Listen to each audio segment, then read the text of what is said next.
ಮುಂದುವರಿದ ಬಳ್ಳಾರಿ ದೋಸ್ತಿಗಳ ನಡುವಿನ ಸಮರ. ರಾಮುಲು ಬೆಂಬಲಿಗರು ಸಿಡಿದೇಳ್ತಾ ಇದ್ದಂತೆ ರೆಡ್ಡಿ ಟೀಮ್ ಕೂಡ ಅಲರ್ಟ್ ಆಗ್ತಾ ಇದೆ. ಶ್ರೀರಾಮುಲುಗೆ ಕೌಂಟರ್ ಅನ್ನು ಕೊಡೋದಕ್ಕೆ ಸಜ್ಜಾಗಿದ್ದಾರೆ ಜನಾರ್ದನ ರೆಡ್ಡಿ.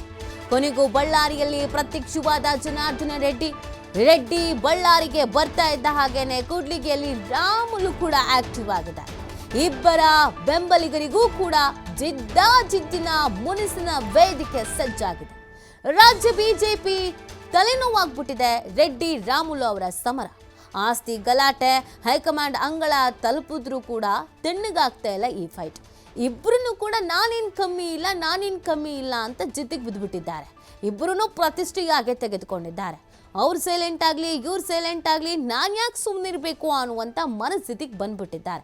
ಜೊತೆಗೆ ಅವರ ಹಿಂಬಾಲಕರು ಕೂಡ ಕಾರ್ಯಕರ್ತರು ಕೂಡ ಕನ್ಫ್ಯೂಸ್ ಆಗಿದ್ರು ಸ್ಟಾರ್ಟಿಂಗಲ್ಲಿ.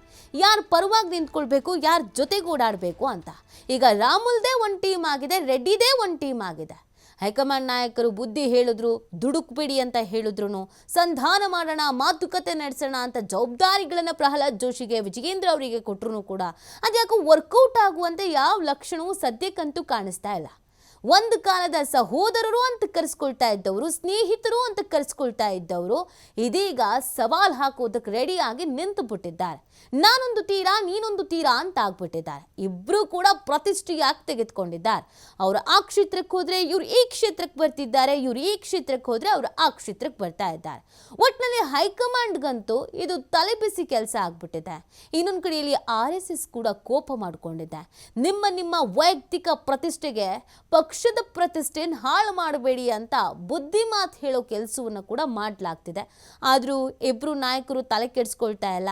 ನನ್ನದೇ ಮೇಲ್ಗೈ ಆಗಬೇಕು ಅಂತ ಇಬ್ಬರೂ ವರ್ತಿಸ್ತಾ ಇದ್ದಾರೆ. ಈ ಆಸ್ತಿ ಗಲಾಟೆ ಅನ್ನೋದು ಬಿಜೆಪಿ ಹೈಕಮಾಂಡ್ಗೆ ನುಂಗಲಾರದ ತುತ್ತಾಗ್ಬಿಟ್ಟಿದೆ. ಆಲ್ರೆಡಿ ಬಿಜೆಪಿಯಲ್ಲಿ ಒಂದಷ್ಟು ಅಸಮಾಧಾನ ಸ್ಫೋಟ ಆಗಿದೆ. ವಿಜಯೇಂದ್ರದೊಂದು ಬಣ, ಯತ್ನಾಳ್ದೊಂದು ಬಣ, ಈ ಬಣಗಳನ್ನು ಹೇಗೆ ಸರಿ ಮಾಡೋದು ಅಂತ ಚಿಂತಿಸ್ತಾ ಇದ್ದ ಹೈಕಮಾಂಡ್ ನಾಯಕರಿಗೆ ಅದರ ಮಧ್ಯದಲ್ಲಿ ರಾಮುಲು ರೆಡ್ಡಿ ಅವರ ನಡೆ ಕೂಡ ಸಿಕ್ಕಾಬಟ್ಟೆ ತಲೆಬೇನೆ ತರಿಸ್ಬಿಟ್ಟಿದೆ. ಇದು ಹೀಗೇ ಬಿಟ್ಟರೆ ಮುಂದಿನ ದಿನಗಳಲ್ಲಿ ಬಿಜೆಪಿಗೆ ಇದು ಸಾಕಷ್ಟು ಡ್ಯಾಮೇಜ್ ಆಗುತ್ತೆ. ಇವರ ವೈಯಕ್ತಿಕ ಪ್ರತಿಷ್ಠೆಗೆ ಪಕ್ಷವನ್ನು ಡ್ಯಾಮೇಜ್ ಮಾಡ್ತಾ ಇದ್ದಾರೆ. ಆದಷ್ಟು ಬೇಗ ಕಂಟ್ರೋಲ್ ಮಾಡಬೇಕು ಅನ್ನೋದನ್ನು ಕೆಲವು ಕಾರ್ಯಕರ್ತರು ಮನವಿ ಮಾಡ್ಕೊಳ್ತಾ ಇದ್ದಾರೆ. ಕೆಲವು ಪಕ್ಷದಲ್ಲಿರುವಂಥ ಹಿರಿಯ ನಾಯಕರುಗಳು ಕೂಡ ಮನವಿ ಮಾಡ್ಕೊಳ್ತಾ ಇದ್ದಾರೆ. ಆದರೂ ಅದ್ಯಾಕೋ ಬಿಲ್ಕುಲ್ ಇಬ್ಬರು ಒಂದಾಗುವಂಥ ಲಕ್ಷಣ ಅಂತೂ ಇಲ್ಲ ಅಂತ ಹೇಳ್ತಾ ಇದ್ದಾರೆ. ನನಗಿಂತ ನೀನ್ ಮೇಲಲ್ಲ, ನಿನಗಿಂತ ನಾನು ಮೇಲಲ್ಲ ಅಂತ ಇಬ್ಬರೂ ಕೂಡ ಜಿದ್ದಿಗೆ ಬಿದ್ದಿರೋದು ಈಗ ಹೈಕಮಾಂಡ್ ನಾಯಕರಿಗೆ ತಲೆನೋವು ಆಗ್ಬಿಟ್ಟಿದೆ. ಸೊ ಇದನ್ನ ಹೇಗೆ ಶಮನ ಮಾಡ್ತಾರೆ ಅನ್ನೋದು ಒಂದು ಕಡೆಯಲ್ಲಿ ಪ್ರಶ್ನೆ ಆದರೆ, ಆದಷ್ಟು ಬೇಗ ಶಮನ ಮಾಡಿ ಅನ್ನೋದು ಇನ್ನೊಂದು ಕಡೆಯ ಮನವಿ ಕೂಡ ಆಗಿದೆ. ಇದನ್ನು ಹೀಗೆ ಬಿಟ್ಟರೆ ಸಹಜವಾಗಿ ಆ ಕ್ಷೇತ್ರದಲ್ಲೂ ಒಂದಷ್ಟು ವೈಮನಸ್ಸು ಕಾರ್ಯಕರ್ತರಲ್ಲೂ ಹುಟ್ಕೊಳ್ಳುತ್ತೆ. ಮತ್ತು ಕಾರ್ಯಕರ್ತರು ಕೂಡ ಗೊಂದಲಕ್ಕೀಡಾಗ್ತಾರೆ, ನಾವು ಯಾರು ಪರವಾಗಿರಬೇಕು ಅಂತ. ಸೊ ಹೀಗಿರಬೇಕಾದ್ರೆ ಇಬ್ಬರ ಜಗಳ ಮೂರನೇ ಅವನಿಗೆ ಲಾಭ ಅನ್ನೋ ಹಾಗೆ ಕಾಂಗ್ರೆಸ್ ಇದನ್ನು ಲಾಭ ಮಾಡ್ಕೊಂಡು ಬಿಡುತ್ತೆ. ಕಾಂಗ್ರೆಸ್ಸಿಗೆ ಇದೆಲ್ಲವೂ ಕೂಡ ಪ್ಲಸ್ ಪಾಯಿಂಟ್ ಆಗತ್ತೆ.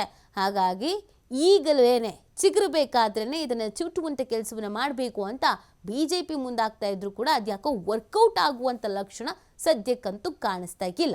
ಇನ್ಯಾರು ಬುದ್ಧಿ ಹೇಳಬೇಕು, ಇನ್ಯಾರು ಸಂಧಾನ ಮಾಡಬೇಕು, ಯಾವಾಗಿಬ್ರು ಒಂದಾಗ್ತಾರೆ ಅಂತ ಕಾಯ್ಕೊಂಡು ಕೂತಿದ್ದಾರೆ ಕಾರ್ಯಕರ್ತರು ಮತ್ತು ಇನ್ನುಳಿದಂಥ ಪಕ್ಷದಲ್ಲಿರುವಂಥ ಹಿರಿಯರು.